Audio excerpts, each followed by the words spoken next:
Baiklah, saya akan menjelaskan tentang al-kunah. Yang minggu lalu kita udah bahas tentang al-kenah.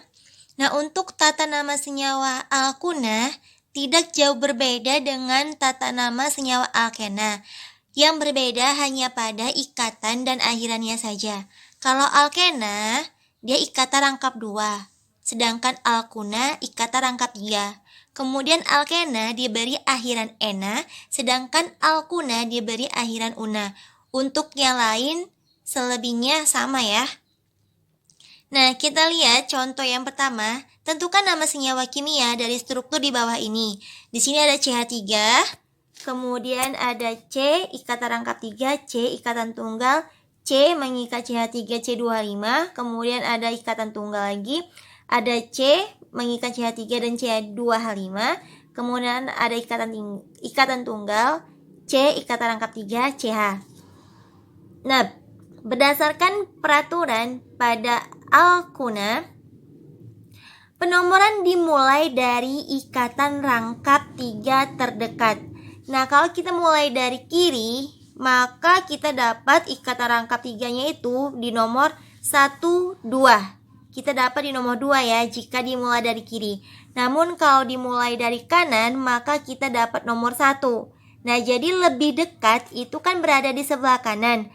Maka penomoran kita mulai dari sebelah kanan.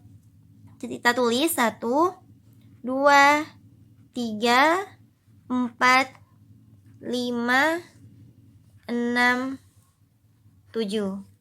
Nah, di sini ada 7 rantai utama ya. Rantai utama C-nya ada 7. Nah, urutan penulisan dari al-kunah adalah nomor dari cabang, kemudian nama cabang, nomor ikatan rangkap 3, kemudian nama rantai utamanya. Nah, kita lihat ya di sini ada cabang CH3 dan cabang C2H5. Kalau CH3 itu kan metil, C2H5 etil. Berdasarkan urutan penulisan, maka etil atau metil dulu yang kita gunakan. Kita tulis mana duluan, etil atau metil? Udah pasti etil ya, karena E lebih duluan abjadnya daripada metil. Nah, kita lihat etil berada di nomor 3 dan nomor 4. 3 dan nomor 4. Maka kita tuliskan 3,4 garis. Karena ada 2 cabang yang sama, maka diberi awalan di. Kemudian C2H5 itu etil. Jadi 3,4 di etil. Kemudian CH3-nya berada di nomor 3 dan 4 ya. 3,4 garis. Nah, sama seperti etil tadi, metil juga ada 2. Ada di nomor 3 dan 4. Maka diberi awalan di. Kemudian metil garis. Kemudian nomor ikatan rangkap 3-nya jangan lupa ya. Ikatan rangkap 3-nya berada di nomor 1 dan juga nomor 5. Maka kita tulis 1,5 garis. Nah, rantai utama C-nya ada 7. 7 kan hepta. Kalau dia al-kunah berarti heptuna. Namun karena di sini ada 2 ikatan rangkap 3-nya di nomor 1 dan 3, di nomor 1 dan 5, maka diberi awalan latin sebelum kata una, ya kan? Nah, karena dia 2 berarti sama awalan di sebelum una. Nah, ini kan rantai utamanya ada 7. 7 kan hepta. Kemudian ada 2 ikatan rangkap 3-nya. Diberi awalan latin, kalau 2 dia di. Kemudian diberi akhiran una, jadi hepta di una. Nah, untuk yang pertama, nama senyawanya yaitu 3,4 di etil, 3,4 di metil, 1,5 hepta di una. Heptanya itu dari jumlah rantai utamanya ada 7, kemudian di-nya itu karena ikatan rangkap 3-nya ada 2, jadi diberi awalan latin di. Kemudian unanya itu untuk alkuna diberi akhiran una. Oke? 3,4 dietil, 3,4 dimetil, 1,5 hepta itu 7 ya, heptadiuna. Untuk sampai di sini, jika ada pertanyaan nanti silakan kalian tanyakan. Kemudian kita selanjutnya yang nomor 2. Pada nomor 1 tadi, kita mengubah dari struktur menjadi nama senyawanya, ya kan? Nah, kalau yang ini kita mengubah dari nama senyawa menjadi struktur. Untuk mengubah nama menjadi struktur, kita lihat dulu rantai utamanya. Rantai utamanya dia oktuna. Oktuna itu berasal dari kata okta. Okta 8, berarti C-nya ada 8. Kita tulis C-nya sebanyak 8. 4, 5, 6, 7, 8. Kemudian ada 1 di sini kan, berarti ikatan rangkap 3-nya ada di nomor 1. Kita tulislah dulu nomornya. Nah, untuk penomoran, karena ini strukturnya kita yang buat, kalian boleh dari kiri ataupun dari kanan. Oke? Dia minta nomor 1, berarti ikatan rangkap 3-nya ada di nomor 1. Kemudian masuk ke cabang ya. Cabang di etil C2H5. Minta dia di nomor 3. Di nomor 3, berarti C2H5 atas bawah ya. Nah, kemudian di nomor 4, 5, 6. 4, 5, 6 itu dia minta metil. Metil CH3. Kita tulis CH3. Kemudian propil. Propil ada di nomor 4. Kita tulis propil itu C3H7. Nah, baru kita masukkan lah, ini kan ikatan tunggal nih. Tunggal. Lalu kita masukkan H-nya. Di sini tangannya udah 3, berarti H yang bisa masuk 1 lagi. Ini tangannya udah 4, berarti H tidak bisa masuk ya. Ini juga tangannya udah 4, C berarti udah pas. Ini juga tangannya udah 4, udah pas, H nggak bisa masuk. Nah, pada nomor 5, ini 1, 2, 3, masih 3 ya, berarti bisa lah masuk H-nya 1. Di sini juga 3, 1, 2, 3, berarti H bisa masuk 1 di sini. Di sini 2, berarti H yang bisa masuk 2. Di sini C-nya tangannya 1, berarti H yang masuk 3. Nah, seperti ini ya. Jadi sebenarnya untuk alkana, alkena, dan alkuna tidak jauh berbeda. Kalau pada alkena seperti ini juga kan kemarin. Pada alkana juga seperti ini. Nah, pada alkuna juga seperti ini. Bedanya pada ikatannya saja. Kalau di alkana ikatan tunggal, alkena ikatan rangkap 2, alkuna ikatan rangkap 3. Untuk caranya sama, baik alkana, alkena, ataupun alkuna. Oke? Nah, ini mengubah dari struktur ke nama. Kalau ini dari nama ke struktur. Kemudian nanti kita bahas tentang isomer alkuna ya. Nah, nomor 3, tentukan isomer dari C5H8. Alkuna itu isomernya ada 2, isomer posisi dan isomer kerangka atau struktur. Kenapa sih tidak ada isomer geometri? Nah, nanti akan saya jelaskan kenapa di alkuna tidak ada isomer geometri seperti di alkena. Sekarang kita bahas dulu ya untuk isomer C5H8. Nah, sebelumnya kita harus tahu C5H8 itu apakah termasuk alkana, alkena, atau alkuna. Rumus dasarnya itu, rumus dasar hidrokarbon itu adalah CnH2n kan. Bedanya kalau dia alkana ditambah 2. Kalau alkena hanya CnH2n. Kalau alkuna CnH2n kurang 2. Nah, sekarang kita lihat apakah C5H8 itu termasuk rumus yang ini, CnH2n tambah 2, atau CnH2n atau CnH2n kurang 2. Nah, Dan di sini C5, berarti N-nya kan 5.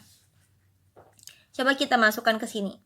Ini Cn berarti C5 ya, karena kan N-nya 5. C5 H 2 kali N berarti 2 kali 5.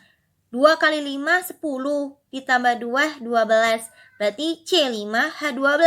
Maka ini bukan termasuk ke dalam C5 H8. Kemudian yang ini Cn H2N. Kita masukkan tadi N-nya 5 kan. Berarti H 2 kali N berarti 2 kali 5. 2 kali 5 10. Nah, di sini CnH2n berarti C5H10. Bukan C5H8 ya. Berarti ini juga tidak termasuk. Sekarang kita lihat yang ini. CnH2n kurang 2. Berarti Cn berarti C-nya 5. H2n kurang 2. 2n berarti 2 kali 5. 10 dikurang 2 8. Berarti CnH2n kurang 5. CnH2n kurang 2 ini ya rumusnya. Karena kan tadi dia C5 hanya 2 kali 5 10 kurang 2 8. Nah, berarti C5H8 ini berasal dari rumus CnH2n kurang 2. CnH2n kurang 2 ini alkuna. Maka C5H8 merupakan senyawa alkuna. Kalau dia alkuna, isomernya ada 2, isomer posisi dan isomer kerangka. Kita bahas yang pertama, isomer posisi. Nah, isomer posisi itu kan rumus molekulnya sama, tetapi posisi dari ikatan rangkap 3-nya saja berbeda. Nah, ini isomer posisi dari C5H8. Karena dia C-nya 5, maka kita tulis C-nya sebanyak 5. Kemudian, nah posisinya ini terserah kita. Mau kita letakkan di mana? Kalau kita mau buat di 1, silakan. Berarti ini nanti CH, ini udah pas 4, ini CH2, ini CH2, ini CH3. Jangan lupa beri penomoran.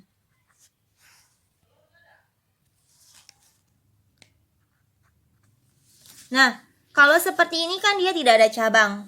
Kalau tidak ada cabang, maka penulisannya langsung ke nomor ikatan rangkap 3. Di sini ikatan rangkap 3-nya ada di nomor 1. Nah, berarti kita tulis 1 garis. Rantai utamanya kita lihat C-nya ada 5. 5 itu kan penta. Karena dia diberi akhiran una, jadi pentuna. Nah, maka penamaannya 1 pentuna. Nah, kemudian apakah bisa rangkap 3 di nomor 1 kita pindah ke nomor 2? Bisa ya, karena kan isomer posisi tadi rumus molekulnya sama, tetapi letak dari kata rangkap 3-nya berbeda.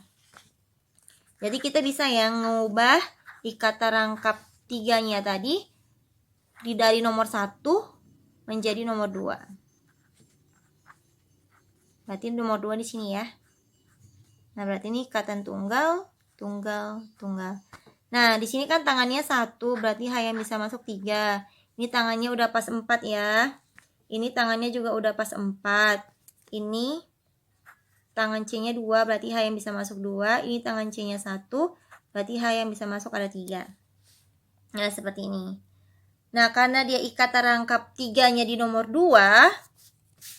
Ini jangan terlalu dekat kali ya. Nih.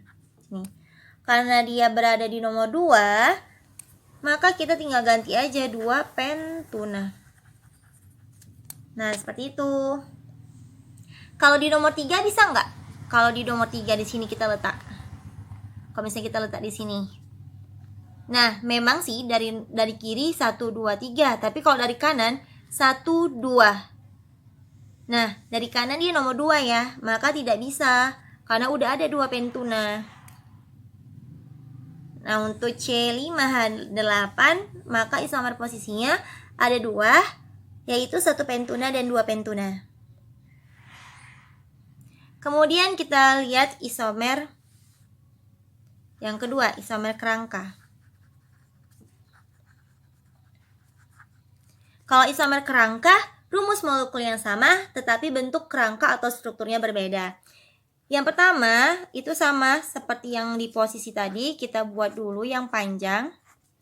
Yang 5 ini kita letakkan saja di nomor 1. Ini CH udah habis, ini CH2, CH2, CH3, 1, 2, 3, 4, 5. Nah, ini namanya seperti yang pertama tadi ya, satu pentuna. Nah, kalau kerangka, dia tadinya rantai utama, kita jadikan yang ujungnya itu sebagai cabang. Nah, kita tutup satu sebagai cabang. Berarti rantai utamanya tinggal 4. Maka kita tuliskan rantai utamanya sebanyak 4. 1, 2, 3, 4. Nah, kemudian kan ikat terangkap 3-nya di nomor 1. Kita buat ini nomornya, kemudian ikatan tunggalnya. Nah, kalau dia cabang kan letaknya nggak boleh di ujung nomor 1, ya kan? Kalau di sini nggak boleh di ujung nomor 4 karena nanti dia jadi rantai utama. Jadi hanya boleh diletakkan di nomor 2 dan 3. Kalau kita diletakkan di nomor 2, bisa nggak di sini? Tidak bisa ya, karena tangannya udah pas 4 tangan C-nya. Hitunglah. 1, 2, 3, 4. Tangan C udah pas 4. Jadi cabangnya nggak bisa lagi di nomor 2. Maka kita lihat di nomor 3. C di nomor 3 ada 1, 2. Baru 2 kan tangannya. Berarti bisa lah cabangnya masuk di sini. CH3. Nah, baru masukkan H-nya. Di sini 3 tangan C, berarti kurang 1 ya. Ini udah pas 4. Ini 3, berarti H bisa masuk 1. Ini 1, berarti H bisa masuk 3. Nah, kalau ada cabang seperti ini, maka penulisan dimulai dari nomor cabang dulu. Cabang ini ada di nomor 3. Berarti 3 garis nama cabang. CH3 itu namanya metil. Berarti 3 metil. Kemudian nomor ikatan rangkap 3-nya. Ikatan rangkap 3 ada di nomor 1. Maka tulis 1 garis rantai utama. Rantai utamanya di sini ada 4. 4 itu buta. Karena dia golongan alkuna, diberi airan unah, jadi butuna. Nah, jadi penulisannya 3 metil 1 butuna. Ini C5H8 kemarin udah ada ya di praktikum kita. Nah, jadi untuk kalian kemarin praktikum, bener atau enggak, ini saya bahas. Nah, isomer posisi ada 1 pentuna dan 2 pentuna, sedangkan isomer kerangka ada 1 pentuna dan juga 3 metil 1 butuna. Nah, sekarang saya jelaskan kenapa sih di alkuna itu tidak ada isomer geometrinya. Nah, sekarang kita lihat. Isomer geometri itu kan pengertiannya adalah isomer yang memiliki 2 gugus yang berbeda dan memiliki batas. Nah, kita lihat dulu di sini. Misalkan tadi C5H8 ya. Kita buat kenapa dia tidak bisa ada gugus tidak bisa isomer geometri. Nah, kita buat batas itu kan ada di tengah ya ikatan rangkapnya. Berarti kalau nggak di sini ikatan rangkap 3-nya. Kalian pilih salah satu lah, mau di sini atau di sini. Nah, berarti kalau di sini lebihnya ikatan tunggal. Nah, isilah hanya di sini CH3, ini udah pas, sini CH2, di sini CH3. Nah, kemudian kan kita ambil batas ya kan. Batas itu C yang berada di tengah yang memiliki ikatan rangkap. Berarti ini kan batasnya. Ini batasnya, ini yang diikatnya. C mengikat CH3, yang ini C ini mengikat CH2, CH3. Nah, ini batas, ini gugus. Nah, C yang ini mengikat CH3 kan? CH3. C yang ini mengikat CH2, CH3. CH2, CH3. Nah, kita lihat di sini. Memang dia ada batasnya. Dan memiliki gugus, ini gugus alkil ya. Metil sama etil. Tetapi metil sama etil itu satu gugus. Sedangkan pengertian dari isomer geometri adalah isomer yang memiliki 2 gugus yang sama. Nah, kalau yang alkena kemarin ada gugus hidrogen sama gugus alkilnya kan. Nah, kalau yang ini hanya ada gugus alkil, yaitu metil dan etil. Sehingga tidak adalah isomer geometri pada alkuna. Oke, sampai di sini. Jika ada pertanyaan, silakan kalian tanyakan. Sekali lagi saya bilang, jangan malu-malu untuk bertanya. Dan tolonglah bagi kalian yang belum menonton video sebelum-sebelumnya, maka tontonlah videonya. Oke? Terima kasih.